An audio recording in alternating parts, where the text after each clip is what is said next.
Hello friends, welcome to the next lecture of the JC eConnect series of lectures. We are into module 4 and dealing with the topic centroid. In the previous video, we have already started with the examples. Two problems we solved in the online lecture and two problems were given for your workout. Hopefully all of you have solved them. I am yet to receive the scanned copies from many. Please make a note that they will be counted in your assignments. So today let's go ahead with the further examples.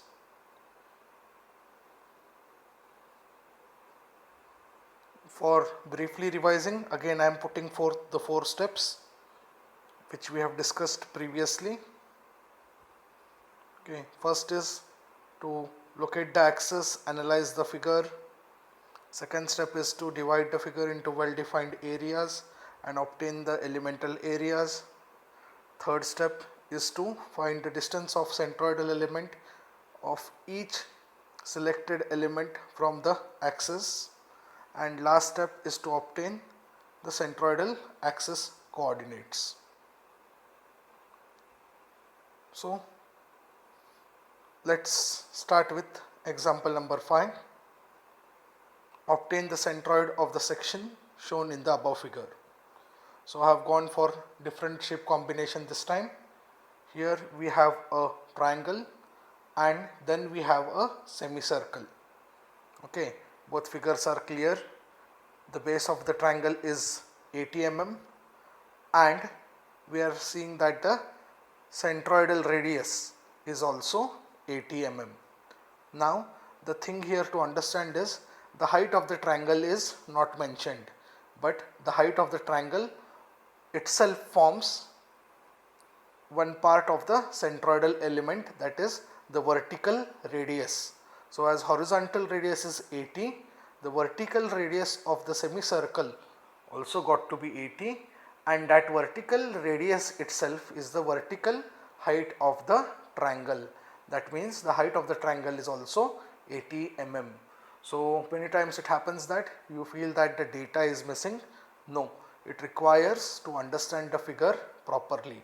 So in this case the base of the triangle is also 80, height of the triangle is also 80, and the radius of the semicircle is 80 mm itself.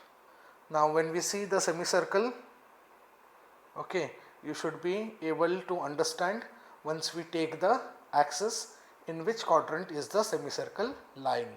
So as the figure is clearly defined, we need not break it up into different shapes. We will have here two shapes, one is a triangle, other is a semicircle. So the area of the triangle is half base into height, that is half into 80 into 80, whereas the area of the semicircle will be pi r square by 4, where your radius is also 80 mm. So this is the first basic step, and as in this example each step also carries mark. So even if you are attempting an extra question and if that is a centroid problem, see that you find out the areas of these elements and keep. Okay, you will get the marks for steps also in these problems. So the figure is clear. Let's move ahead to the next figure. Now in this figure I have given the markings of all the centroidal distance from both vertical and horizontal axis which we have proposed. Okay, I have tried to select such an axis that both the elements, that is the triangle as well as the semicircle, are in the first quadrant itself. So both x and y values both will be positive. Okay, so that is the attempt what I have done by taking this axis. You can also go ahead with the similar axis only, so that the things will be easy. Then next let's analyze how we got these x and y values. So firstly x1, what is x1?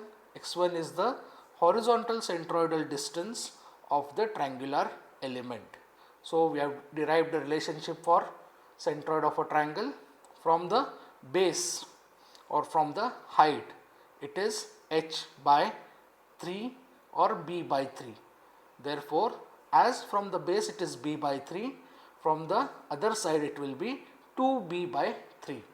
So one hint I will give you here, always from the horizontal side or vertical side in case of a right angled triangle, okay, your centroidal distance will be h by 3 or b by 3, and the other will be h by 3 we have to subtract from h, or b by 3 we have to subtract from b, and we get 2b by 3. So don't get confused here from where 2b by 3 came. B is the entire base. If we come from the vertical side, okay, your centroid will be at b by 3.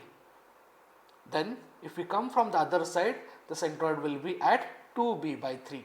So it is very easy. So x1 is equal to 2b by 3, in a sense 2 into 80 by 3. Now y1 is simple, which we have derived itself, that is the vertical distance of the centroid of the triangle. Y1 is equal to h by 3. Then next come the location of the centroid for semicircular element. Now here we have to understand the point that we have to find x2 not with respect to the vertical side of the triangle, but x2 has to be located with respect to the y axis. Therefore, what will be the distance x2?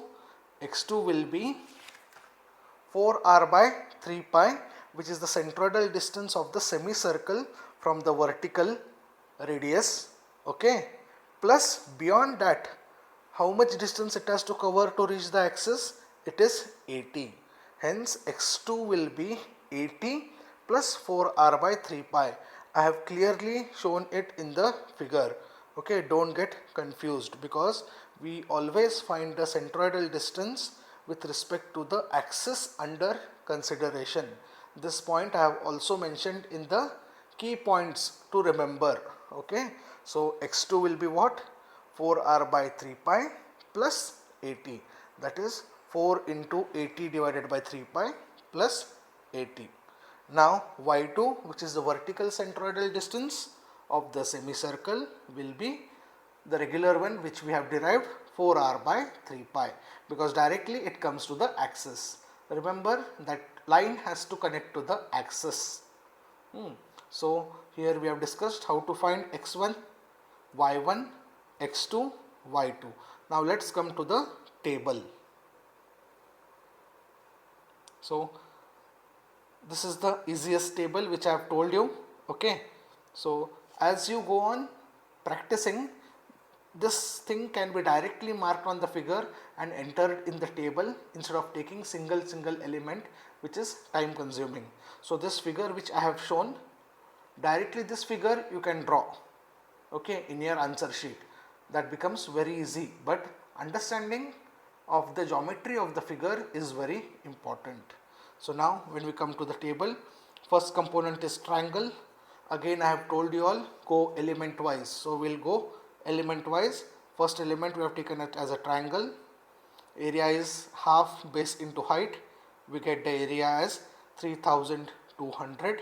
X distance, as we discussed, is 2 into b by 3, that is 2 into 80 divided by 3. We get the distance as 53.33. Then the y distance is 1/3 of 80, that is nothing but h by 3. We get that distance as 26.67. Then further is multiplication ax and ay. This is the complete thing for the triangular element, which is our first element. Then comes the second element, which is the quarter circle. For that, area is pi r square by 4. R is 80. We get the area as 5026.548. Then now this x2 is the point where there is the possibility of you all making a mistake. Okay, so understand what is x2. x2 is the centroidal distance of the semicircular element with respect to y axis. Okay, that horizontal distance has to come from y axis to the centroid. So how we get it?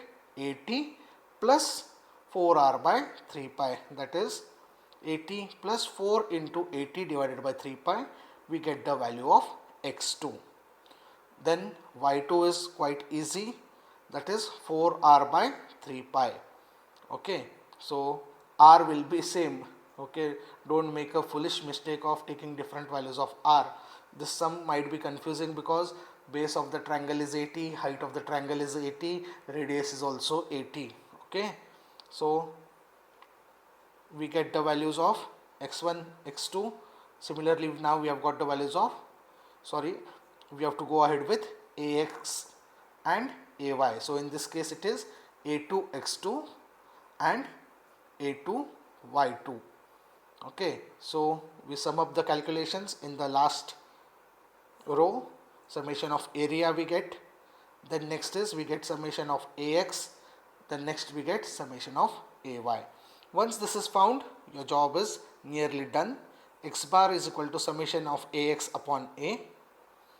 We get the answer as 90.373 mm, and y bar is equal to summation ay upon a. We get the answer as 31.119. Okay, so coordinates of our CG of the figure will be from x axis.